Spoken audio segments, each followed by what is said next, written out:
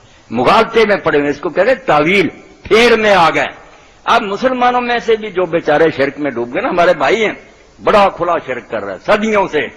امام راضی اس زمانے میں لکھتے ہیں کہ قبروں کو جو لوگ پوجتے ہیں وہ تو بتوں کو پوجنے والوں سے آگے نکل گئے. مگر ہم انہیں مشرک نہیں کہہ سکتے، جس طرح یہود نصارہ کو نہیں کہہ سکتے. کیوں؟ یہ بیچارے صاحب نہیں مانتے کہ یہ شرک ہے اور ہم کریں گے. وہ تو گاڑی سمجھتے، غلطی میں پھنسے ہوئے کہ ہم تعظیم کر رہے ہیں، سفارش کروا رہے ہیں، وسیلہ مانگ رہے ہیں. تو اس غلطی کی رعایت ملے گی. بالکل ایسے سمجھیں کہ آدمی قتل ہو جاتا، ایک نے جان بوجھ کر قتل کیا، دوسرے سے غلطی سے مارا گیا. اب قتل ہونے میں تو بات برابری ہے کہ آدمی تو مارا گیا، مگر ایک نے جان بوجھ کر مارا کہ میں نے مارنا ہی، اس کی سزا کیا؟ خون کا بدلہ خون، اللہ کی لعنت ہمیشہ جانا. جس سے غلطی سے مارا گیا وہ مارنا نہیں چاہتا، اس نے شکار پر گولی چلائی، لگ گئی آدمی کو. اب یہ نہ دوزخی ہے، نہ اس پر جہنم ہے، نہ اس سے خون کا بدلہ خون ہے. یہ کہا 2 مہینے روزے رکھ، یار تو نے کیوں بے احتیاطی کی، ایک جان لے لی.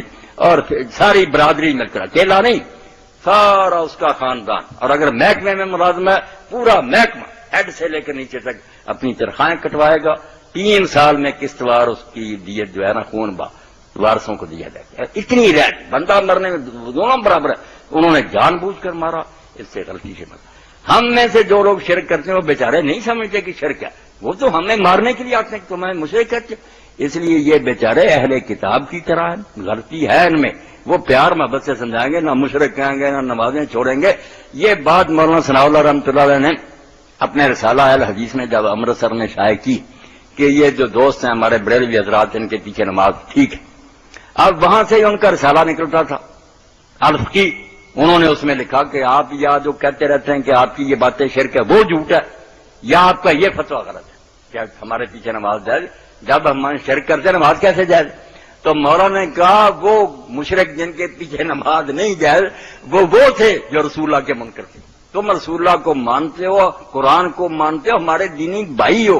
بیماری آ گئی ہے تم میں وہ، مگر تم اس بیماری کو بھی سمجھ نہیں رہے. اس لیے ہم تمہیں کیسے کہہ دیں کہ تم ان کافروں جیسے ہو جو کھلا کہتے تھے کہ ہم نے تو شرک کرنا. اس کو لحاظ میں رکھنا چاہیے. صرف شرک کرنے سے مشرک نہیں کہلائے گا، دیکھا جائے گا کہ یہ جان بوجھ کر کرتا ہے یا کسی مغالطے میں پھنسا ہوا. جرم ویسا ہی ہے جیسے قتل کی میں نے مثال دی، مگر اس علم کا یا جہالت کا فائدہ اللہ دیتا ہے کہ جان بوجھ کر رہا یا پوچھنا چاہتا ہوں کہ اگر کسی امام کے پیچھے دل میں کہتے ہیں کراہت آ جائے کسی اس کے فعل سے، تو اس کے پیچھے نماز پڑھنا جو ہے وہ کہا جاتا ہے کہ جائز نہیں ہے، نہ پڑھے بندہ نماز اس کے پیچھے. لیکن مجبوری یہ ہو کہ مسجد وہاں میں نزدیک ایک ہے تو پھر کیا کرے؟ آپ نے جو بات فرمائی ہے، اگر امام میں کچھ ایسی برائی ہے جس کی وجہ سے شرعی برائی ہے، ایک تو ہر ایک سے کچھ نہ کوئی ناراض ہوتے ہیں، باقی کوئی دینی خرابی ہے تو اس کو خود ہی ریٹائر ہو جانا چاہیے. اور نہیں ہوتا تو جماعت کو چاہیے کہ ایسے آدمی کو ہٹا دیں. امامت مسلمانوں کی سربراہی ہے ایسے آدمی کے پاس، مگر جب تک وہ الگ نہیں نہ کرتے، آپ کتنے دل سے اس سے ناراض ہیں، نفرت کرتے ہیں، نماز نہیں چھوڑ سکتے. آپ کی نماز بالکل صحیح ہے، پورا ثواب ملے گا. یہ تو بنو امیہ کا دور، بعد میں ایسے ایسے ظالم آئے، شراب پی کر نماز پڑھاتے تھے، صحابہ نے چھوڑی. مسئلہ ہمارے لیے یہ کلیئر کر گیا کہ وہ کمبخت بھگتتا رہے گا. اگر وہ جماعت کرا رہا اور آپ کے اختیار میں نہیں اس کو الگ کرنا تو آپ نماز پڑھیں. نماز الگ نہیں پڑھ سکتے، نہ چھوڑ سکتے ہیں جماعت کو. جماعت کی بڑی اہمیت. نہ فرقہ دیکھیں گے ہم، نہ عقیدہ دیکھیں گے، نہ کوئی اس کے عمل دیکھیں گے، اس کو اپنا آپ درست کرنا چاہیے۔ پڑھنے والوں کی نماز، اللہ کے رسول علیہ السلام نے فرمایا میرے بعد ایسے لوگ بھی آئیں گے جو بے وقت نمازیں پڑھیں، اور ایسا دور بھی آیا کہ لوگ جمعہ پڑھنے گئے اور دیکھا کہ اثر کا وقت بھی جا رہا، اتنی لمبی بکواس شروع کرتے ہیں حجاج تو لوگ جو تھے نا صحابہ اور تابعین کھڑے ہو کر پھر نہیں پڑھ سکتے تھے، وہ بیچارے بیٹھے بیٹھے اشارے سے ہاتھ بھی نہیں اٹھاتے، پتہ نہ چلے قتل کر دیتے۔ اتنی بے بسی اس وقت ہو گئی تھی جو اب تک تو بہت آگے بڑھ گئی، تو بیٹھے بیٹھے نماز۔ مگر حضور نے فرمایا کہ اگر ایسے بھی آ جائے نا تو لوگوں نے کہا پھر ہم کیا کریں جب نماز کا وقت ہی گزر جائے؟ فرمایا تم وقت پر اپنے گھروں میں نماز پڑھ لیں، اور جب وہ جماعت کرائیں تو جا کر ان کے ساتھ بھی پڑھنا، ایک نفل ہو جائے گی۔ میں امت میں افتراق اور انتشار نہیں چاہتا، بے شک وہ بے ایمان ہوں گے۔ جماعت قائم رکھنا، وقت پر پڑھ لو گے فرض ادا ہو جائے گی، دوبارہ پڑھو۔ ان اماموں کا بھی ذکر کیا جو نماز میں کاٹ چھانٹ کریں گے، تو لوگوں نے کہا یا رسول اللہ ان کے پیچھے نماز پڑھنے کا کیا فائدہ ہوگا؟ فرمایا نہیں، تمہیں پورا ثواب ملے گا، جو کمی بیشی وہ کریں گے اس کے جواب دے وہ۔ مسلمانوں میں اتحاد اور اتفاق اتنا دین میں مقدم ہے کہ اس کو نقصان پہنچانے والا الہام بھی ہے اس پر لعنت۔ کوئی ولی کہنا مجھے الہام ہوا جس سے مسلمان فرقوں میں بٹ جائیں، وحدت ہو جس فنا جس سے وہ الہام بھی الہام، لعنت دے جو ایسے مرزا غلام احمد کے الہام پر کہ باقی سارے کافر ہیں، جو مولوی ملا یہ کہے وہ کافر ہیں، وہ نماز نہیں، وہ شیطان کہہ جاتا ہے۔ دین میں ایک لفظ بھی نہیں دکھا سکتا کہ حضور نے سب پیش گوئیاں کیے، نکالو دفتر، یہ بعد میں تم ملاؤں نے لکھ لیا اس کے پیچھے نماز نہیں، اس کے پیچھے۔ اللہ کے رسول نے کہیں فرمایا کہ گمراہ ہوں گے جو جیتے، فرمایا نماز ساتھ پڑھنی، نماز ہی جو ایک رشتہ ہے جس سے مسلمان آپس میں جڑے ہیں، جب یہ بھی ٹوٹ گیا کعبے اکٹھے ہوں گے۔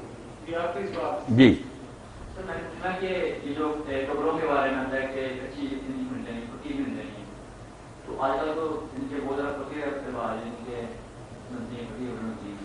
ان کا سوال یہ ہے کہ جو اولیاء کرام ہوتے ہیں یہ ابدال یہ کرتا ہے، کیا ان کی حدیث کی روشنی میں کیا ان کا ملتا ہے شرح بات میں؟ کیا دوسرا سوال پہلے اس سے بحث کرتے ہیں نا، اولیاء اللہ جو قرآن کی اصطلاح ہے نا، رسول اللہ کی اصطلاح، اللہ کے دوست، مگر اس کے بارے میں بھی ہمارے ذہنوں میں جو سما گیا نا کہ یہ کوئی خاص طبقہ، عام مسلمان اولیاء اللہ نہیں، کوئی گروہ ہوتا ہے جو کسی اسٹیج پر جا کر ولی بنتا ہے، یہ تصور دین کے خلاف ہے۔ ہر شخص جو کلمہ پڑھ لیتا نا، اس کی عملی حالت کچھ ہو، وہ اللہ کے دشمنوں سے نکل آتا ہے، اللہ کے دوستوں میں شامل ہوتا ہے۔ مگر یہ ولایت عام دوستی، جیسے کوئی سرسری میرے دوست، کچھ ایسے ہیں جن سے پھر بہت برا تعلق ہوتا، ایمان اور تقوی میں پھر جوں آگے کو بڑھتا جاتا، اس کی ولایت اعلیٰ درجے کی دوستی ہے۔